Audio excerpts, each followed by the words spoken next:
नमस्कार, मैं वंदना अग्रवाल और आप देख रहे हैं राइट इंडिया प्लस। इस तरह से चुनाव नज़दीक आते जा रहे हैं, आरोप प्रत्यारोप की एक अच्छी खासी राजनीति खेली जा रही है। बीजेपी लगातार आम आदमी पार्टी पर आरोप लगा रही है, आम आदमी पार्टी नए नए आंकड़े निकाल के बीजेपी पर आरोप लगा रही है। तो ऐसे ही कुछ सवालों को लेकर, कुछ मुद्दों को लेकर इस हम मौजूद हैं मोलरबंद 96S में, और हमारे साथ मौजूद हैं डॉक्टर VK जैन जी, जो कि पूर्वांचल शक्ति दक्षिणी दिल्ली लोकसभा उपाध्यक्ष व साथ ही रिटायर्ड लेक्चरर अर्थशास्त्र से हैं। तो आज हम इनसे बात करेंगे जिस तरह से ये सवाल उठ रहे हैं उनके ऊपर। सर, सबसे पहले स्वागत है राइट इंडिया प्लस में आपका। Thank you. आपका और आपके चैनल का मैं बहुत बहुत धन्यवाद करता हूं और बहुत बहुत स्वागत करता हूं। जी सर, जिस तरह से चुनाव का वक्त नज़दीक आता जा रहा है, तो बदरपुर के पार जो ओजोन लगा हुआ है उसका मुद्दा तूल पकड़ता जा रहा है। एक तरफ बिदुड़ी जी हैं और दूसरी तरफ राम सिंह नेताजी हैं, दोनों ही एक दूसरे पर आरोप लगा रहे हैं ओजोन लगाने का। तो आपकी नज़र में जो बिदुड़ी जी का बयान है वो उसमें कहाँ तक सच्चाई है? देखिए, आदरणीय बिदुड़ी जी जो है इस वक्त भी विधायक हैं, और जिस वक्त जो है ये ओजोन लगा था उस टाइम पर भी वो विधायक थे। उनका रीजन कार्ड भी वही थे। 20 जुलाई 2008 को DDA के कमिश्नर एंड सेक्रेटरी ने एक जो है नोटिफिकेशन दिया और उनसे सजेशंस एंड ऑब्जेक्शंस मांगे इस ओजोन के संबंध में। उस लेटर का कोई जवाब नहीं दिया गया।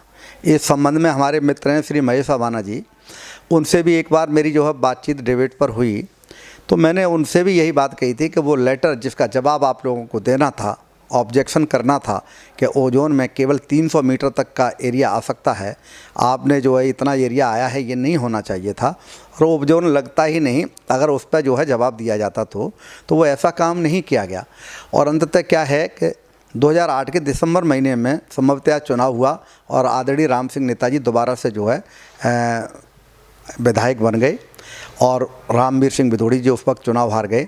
तो उसके थोड़े अंतराल के बाद, चूँकि समय सीमा निकल चुकी थी, 90 दिन का टाइम था, 18 अक्टूबर 2008 तक ऑब्जेक्शन सबमिट होने थे, वो समय सीमा निकल चुकी थी, ऑब्जेक्शन सबमिट नहीं हुए, ओजोन इसके कारण लगा। बाद में राम सिंह नेताजी को जब पता लगा तो उन्होंने जो है अपना काफ़ी प्रयास किया और प्रयास का परिणाम ये निकला कि 4 अक्टूबर 2011 को पुनः जो है उन्होंने परमिशन दे दी, जिसमें 45 डेज का टाइम दिया कि 45 दिन के अंदर अंदर ऑब्जेक्शंस एंड सजेशंस दे दीजिए। उसमें जो है एक मीटिंग उन्होंने जो है सिब्बन नागर जी के कार्यालय पर हुई 6 नवंबर 2011 को, और 6 नवंबर 2011 को जो मीटिंग हुई उसके बाद उन्होंने 13 नवंबर 2011 को जाकर के आदरणीय श्रीमान कमलनाथ जी जो उस टाइम पर शहरी विकास मंत्री थे उनसे मिले और उनको लेटर दिया, उनको अपना मेमोरेंडम दिया, और उसका परिणाम ये निकला कि ये क्षेत्र जो है ओजोन से बाहर आया, F जोन में आ गया। लेकिन दुर्भाग्यवश, मैं ये किसी पर आरोप नहीं लगाता हूँ, एक मनोज जो है मिश्रा नाम के व्यक्ति ने स्टे ले लिया। लोगों में ये चर्चा है कि आदरणीय रामवीर सिंह बिदुड़ी का वो आदमी है, लेकिन इस बार की मैं तहकीकात में नहीं जाता, ना ही मुझे इतना गंभीरता से पता है। लेकिन वो व्यक्ति निश्चित तौर से किसी न किसी के बहकावे में आया और उसने स्टे लिया ग्रीन ट्रिब्यूनल से, और दोबारा से जो F जोन था वो वहाँ पर ओ जोन हो गया और वो स्टे कर दिया उन्होंने। ओ जोन मतलब F जोन में कन्वर्जन नहीं हुआ। उसके बावजूद मैं आपको बताता हूँ उस स्टे का मामला ये है कि आदरणीय रामवीर सिंह बिदुड़ी का जब पिछला चुनाव हुआ तो उन्होंने ओजोन को गोजोन बता दिया, ओजोन को ख़त्म बता दिया, जबकि परिणाम सबके सामने है, ओजोन आज तक नहीं हटा है। और ओजोन न हटने का कारण जो है आदरणीय रामवीर सिंह बिदुड़ी को मैं मानता हूँ, लगवाने का कारण भी उन्हीं को मानता हूँ। लगवाने का कारण इसलिए है कि उन्होंने ऑब्जेक्शन सजेशंस का जवाब नहीं दिया, और हटवाने का कारण जो है, ना हटवाने का कारण मैं उनको इसलिए मानता हूं कि आज की डेट में MCD में भी उनका सत्ता है, उनका जो है, इसके अलावा जो है केंद्र में भी उनकी सत्ता है। ये मामला जो है सिर्फ और सिर्फ जो है DDA का है, DDA और शहरी विकास मंत्री के बीच का मामला है। ये छोटा मामला नहीं है। शहरी विकास मंत्री चाहेंगे तब इस पर कोई सच्चाई तो ये है, अनेक लोगों का ये कहना है कि ये राजनीतिक मुद्दा कम, ये कमाई का मुद्दा ज़्यादा है। इस पर लोगों की कमाई होती है, क्योंकि जो भी मकान बनाता है उसको पुलिस से लेकर के MCD से लेकर के सभी लोग उसका शोषण करते हैं और बहुत मोटी कीमत लेते हैं। लेंटर पर 1,000 रुपये स्क्वायर यार्ड के हिसाब से, और ऐसी समर्सिबल वगैरह पर, क्योंकि वहाँ निर्माण कार्य रुके हुए हैं। ये बेहद दुखद मामला है और इस पर गंभीरता से जो है लोगों को सोचना चाहिए।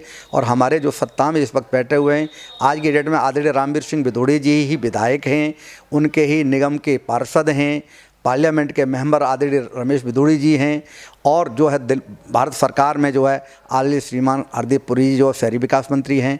आप बताइए इस ओजोन के हटने के लिए और क्या चाहिए और क्यों सी सत्ता चाहिए उनको।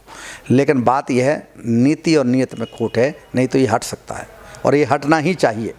और मैं समर्थन करता हूँ कि अगर ये नहीं हटेगा तो वहाँ के लोग अब की बार नगर निगम में इनको पूरी तरह साफ कर देंगे और अपना अपमान का और अपने साथ हुए धोखे का बदला लेंगे। सर, 50 करोड़ का ज़मीनी घोटाला, ऐसा बयान सामने आ रहा है कि जो बीजेपी की पार्षद हैं उन्होंने अपने पति, जो उनके बीजेपी की जो पार्षद है मंजू खंडेलवाल, उनके पति की जो संस्था है उनको उन्होंने दान में दे दिया, जो कि ज़मीन एमसीडी की थी। तो इस बारे में आप क्या कहना चाहेंगे?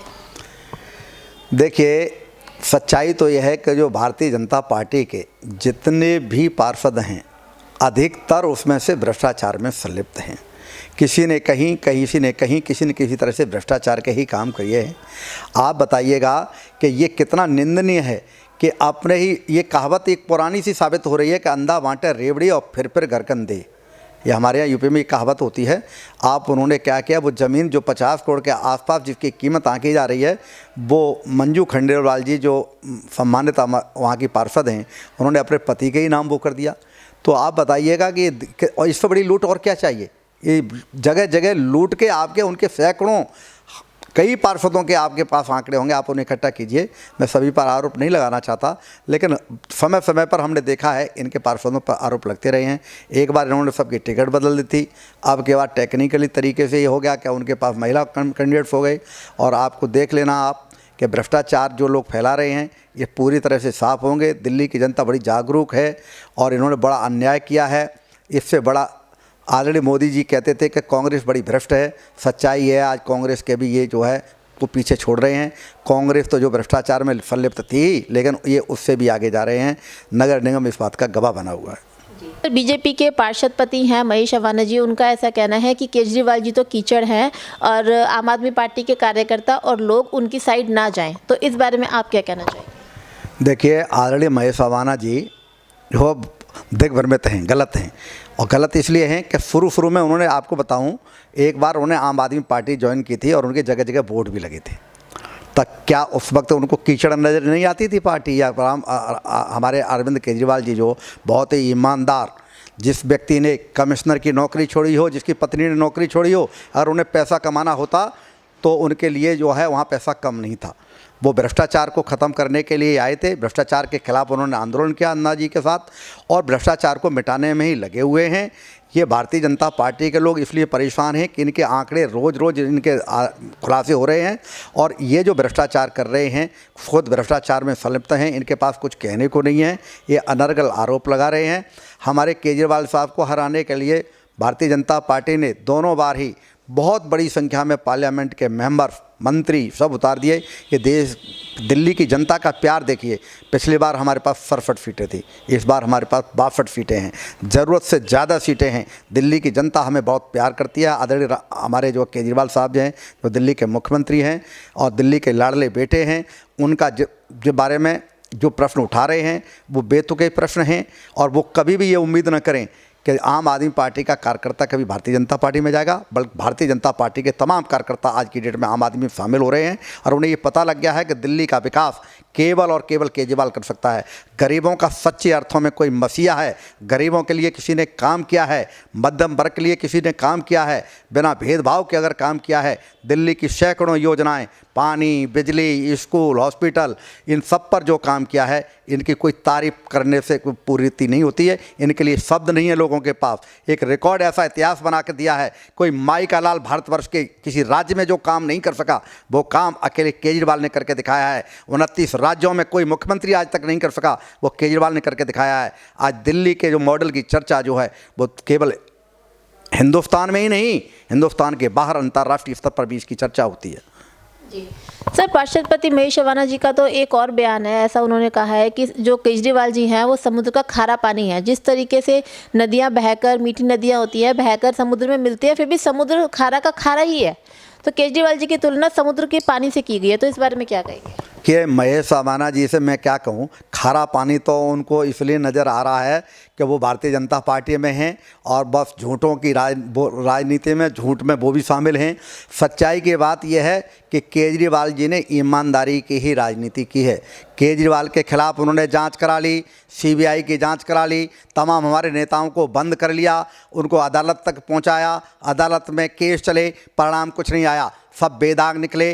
अगर हमारी सरकार अगर केंद्र में होती, हम इनके 4 नेता भी अगर इनको अंदर पकड़ के बंद करते, चारों कोर्ट से छूट के नहीं आते, क्योंकि पक्के भ्रष्टाचारी होते, हम गलत हाथ नहीं डालते। इन्होंने तो मेला फाइड इंटेंशन के साथ, विरोध की राजनीति के साथ हमारे नेताओं को बंद किया, इतने एमएलए को। और आप देखिए परिणाम क्या निकला। केजरीवाल साहब की सीबीआई ने जांच की, तमाम एजेंसियों ने जांच की, इनको क्या मिला? कुछ नहीं मिला।